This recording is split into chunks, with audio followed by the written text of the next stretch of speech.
Hey y'all, welcome back to Quality Cup of Life, where we talk about how to pour into your own cup first as a young adult. You cannot give what you do not have, and we all want a better quality of life, so let's pour it up and flow past capacity.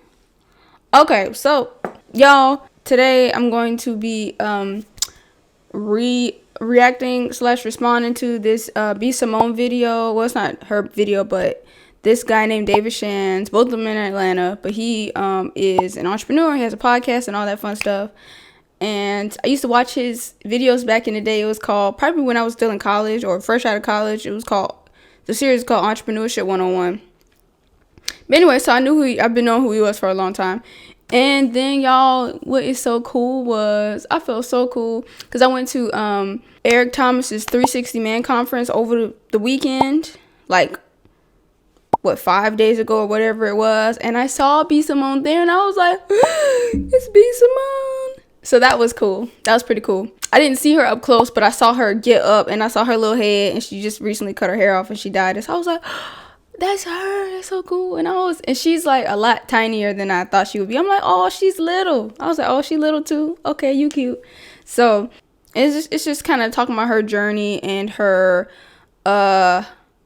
story so far. And recently, like last year, she was in the middle of a lot of controversy and talking about men, her not wanting a traditional man with a traditional job. She wants and she needs to be with an entrepreneur, and people got all up in arms about that and all upset, as if she can't have a preference. That's her preference. Is that what she want? Cool. Like, if the shoe, I don't know why people was upset. If the shoe don't fit, then don't put it on. Like, what you getting mad for? But that's Imani's perspective. But anyway, let's get into it. God, I was a waitress. I worked at a strip club. I was not a stripper, but bartender. I was a bottle girl. Okay. Yep. Which one? Not in Atlanta. Dave, you ain't slick. In Dallas. Strip club, waitress, retail. Yeah, my first jobs were in retail. So who were you before, like, this person, B Simone? Yeah, I grew up with my grandmother in Dallas, Texas. I was a licensed cosmetologist. I actually got accepted to Prairie View. So I was supposed to go to college, right?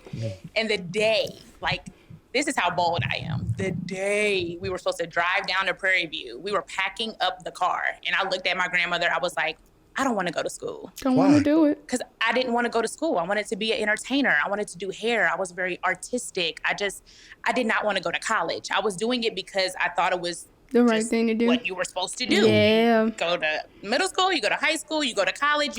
That's crazy. Like, a lot of times we be thinking that, like, that's the only way you're going to make it and you're going to be able to take care of yourself is going to college. And then, like, they sell it to you like that. But real talk, though, a lot of people, once you get out of college, they still can't take care of themselves like they were told that they were supposed to be able to. So that's pretty crazy. Get a job. But in my heart, in my mind, that's not what I wanted to do. And when I looked at her, like, one tear fell. She was like, well, what do you want to do? I was like, I want to go to cosmetology school. Because that would give me more time to, like, I love doing hair. So that would give me more time to, like, do what I loved in the midst of trying to figure out my artistry. Mm-hmm. So she was like, okay, I'll pay for it. So I went to college. Yeah. Let's go, Grandma. It was that easy. Yo, so I did the same thing. I was going to college, and my mom was like, we went to the school. I was like, Mom, I don't want to go there. She said, so? Boy, get your ass up. Yeah, come on. So your mom, she supported your career? My grandmother, my family, everybody supported me. So I went to cosmetology school and I did hair.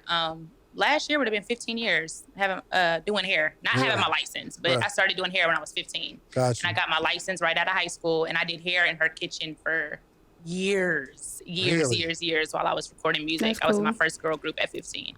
So the objective was to girl be a group. cosmetologist and an artist? I wanted to do music. So my goal, y'all, I really thought I was going to be on tour with Beyonce. God was like, slow down, baby girl. Slow down. So I really wanted to do music. I was in a girl group, and we eventually broke up, and I continued on with music. Right. And doing hair in my grandmother's kitchen. I was making so much money for me at that time. Like, I would work, okay, I'll take my first client at 10. If somebody wanted to come at 6, pull up. I'll be up at 5. Somebody, I was like, girl, I'm booked, but if you could come at 5 a.m., I'll take you. And they would pull up. What?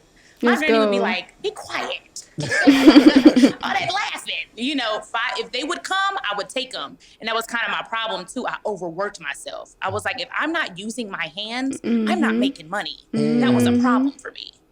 And back then, I didn't even know the word. At 22, 23, I didn't know the word entrepreneur. I didn't know the word. I didn't know about my own business, but it was in my mind. I was thinking like a entrepreneur, not knowing it. That's cool, man. I knew if I'm not working with my hands, I'm not making money. And at that moment, that was a problem for me. So, you know, I figured out other ways to make money. I started selling little hair stuff. I would go to the beauty supply store and I would like up the sale for my clients or whatever. I'm like, oh, you need better that? get your money, girl. It's more, you know. So were you around somebody that gave you the thought, or you were just like, dang, I don't want to work with my hands no more? Not one person. No inspiration. It's just no. You knew something was wrong. Something was off. It was always in me. There's not an entrepreneur in my family. Everybody is still working. It was just in me. It was in me. But I was always artsy. So, you know, working with my hands, doing hair, doing music, drawing, so stuff like that. So with this whole journey, you're still going on music. Right. I want to do music. Actually, one of my good friends in Dallas, Texas, she moved to Atlanta, and we would come to Atlanta all the time.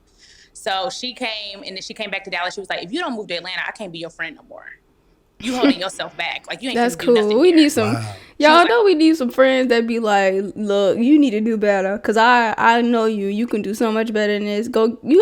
Let's get you some friends. We gotta get us some friends. I got a couple of them. You know, but we need to get us some friends like that. You need friends like Truly. that. When I tell you, not Let's only go. did she force me, I was like, okay, I'm gonna save up $3,000. I had my little Toyota, 3 hubcaps. Right. I love that car. I didn't care. I still drove that car around Atlanta. EJ, one of my good friends who got me to get on this podcast, she was like, if you pull up in that car again, we cannot be friends. You have money now. I was valeting, like, don't scratch her. Like, what? Girl, I don't want to worry about this Toyota. Where your hubcap at?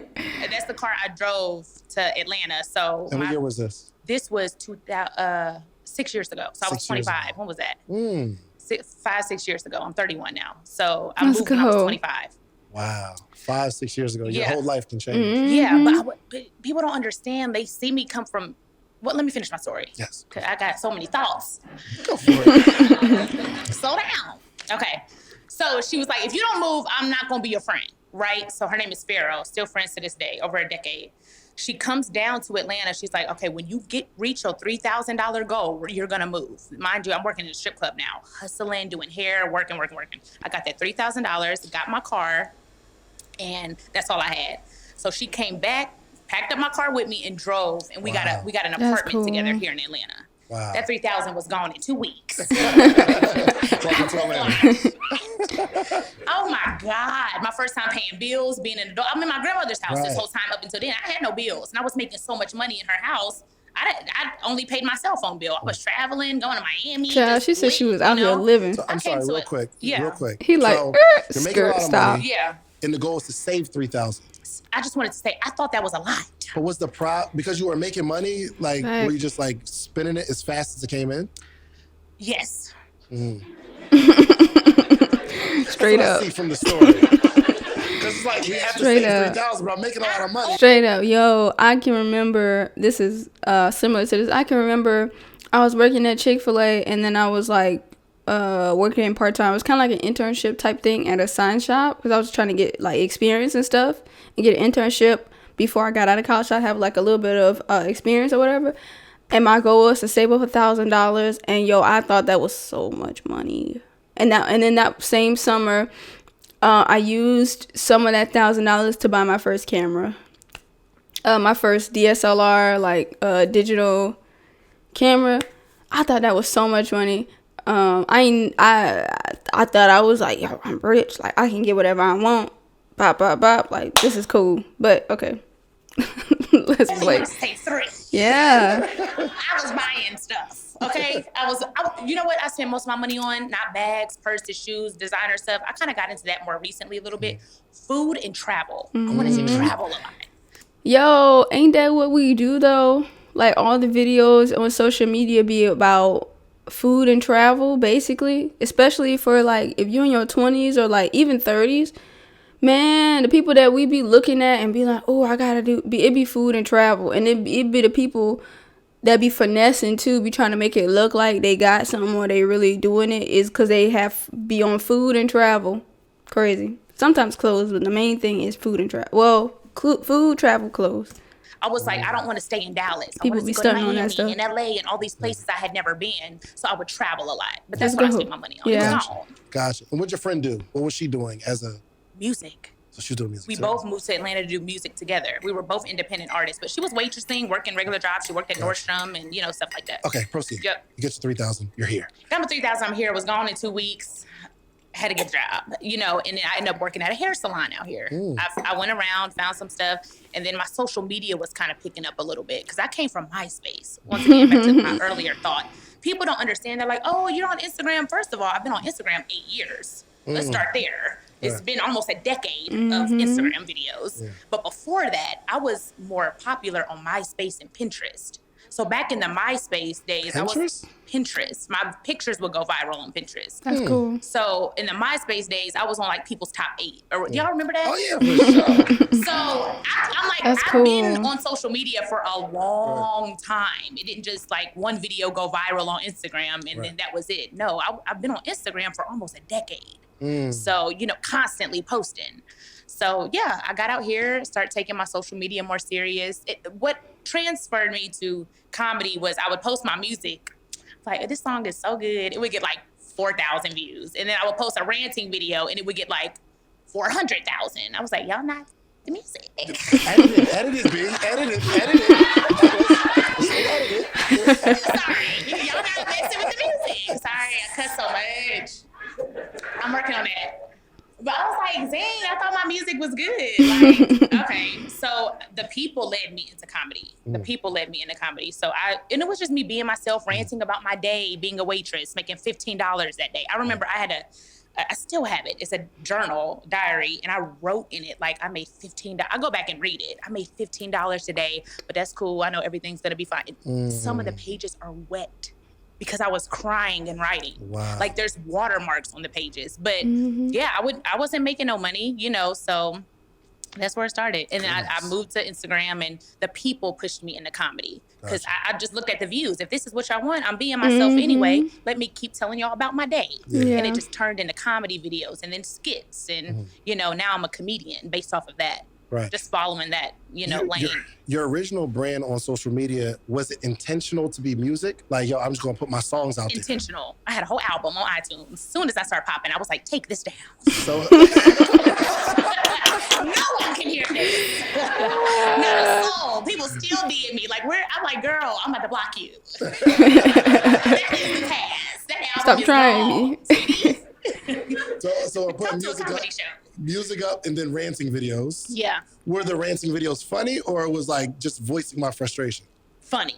I mean, I guess I wasn't intentional about the funny though. I was just being myself. So once again, that class clown thing, telling a story in a comedic way, I guess. Y'all, today I was at work and oh my God, this white boy walked up to me and was like, whatever happened, I would just say it in such a funny way. And I would read the comments. I'm like, dang, this is what y'all want.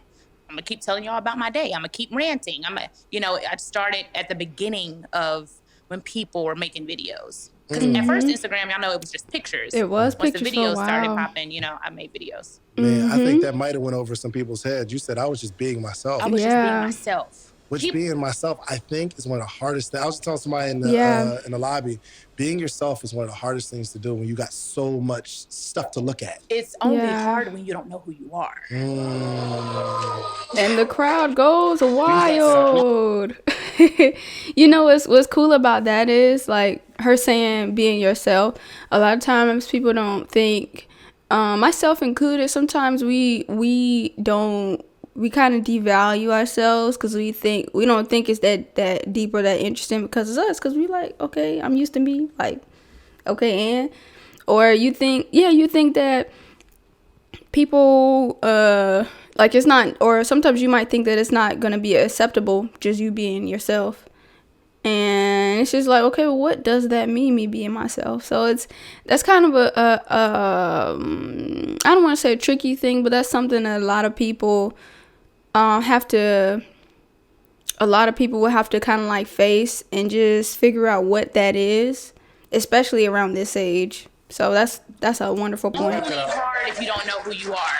You have to find who you are. And in I'm still learning that. Every year I evolve. I'm in therapy right now. My therapist was like, write down 20 things that make you happy. She was like, yep, call me tomorrow. So, some of those deep questions, it's like, who am I? Does this, and I'm gonna go back to EJ, on my $1 million journey, I sold my car, which was almost 2 years ago. I still don't have a car. And I'm a multimillionaire. I still don't have a car. I almost bought a $300,000 G-Wagon because of the stuff I saw on the internet. Ain't that crazy? And I sat with myself. I said, do I really even want this G-Wagon? I'm never in town. As soon as I drive off the lot, it depreciates. You ain't lying. It's going to be in my garage. I don't own any land because I stay in an apartment. Why am I buying a G-Wagon? Because I'm conditioned to think that's what you do when you get money, right? I sold my Toyota. This is facts. It's all in the songs. Like, it's all on the internet. The rappers on Instagram or Snapchat, wherever. They be putting their cars up in their chains and they fits and their hair and all. Yeah, it's kind of like ingrained in us, unfortunately. But now I need a luxury car. Yeah. This is what I'm singing as I'm scrolling. I ain't had a car for 2 years. I am comfortable. Yeah. I don't cook. Yeah, so and it's not saying she not saying like don't get a luxury car once you're doing well. She's just saying like don't do something that won't bring you value just because you see other people doing it and just because now you have the money. You know what I'm saying? Because I mean it probably would be okay if she wasn't in the situation that she said she's out of town a lot. She said that she stays in an apartment.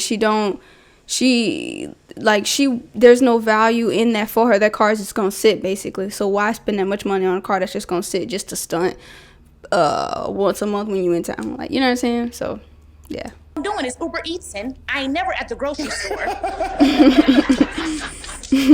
I'm never in town. One of those years was a pandemic.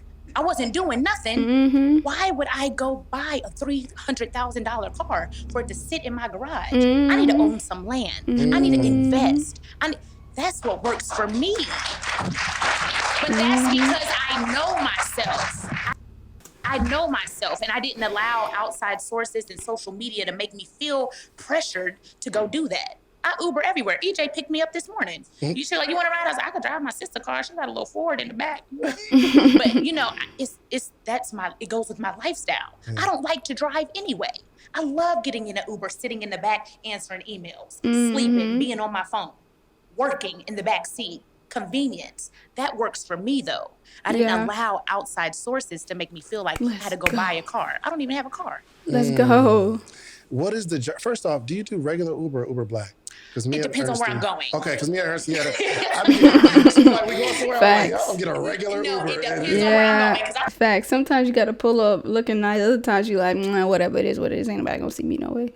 Or if the people who do see me ain't that deep. Hop in a dinged up Uber real quick. Like, thank you, they got me Simone. I'm like, yeah, come on. It's me. It's me, Black Queen. She's trying, though. She's trying. Black Queen.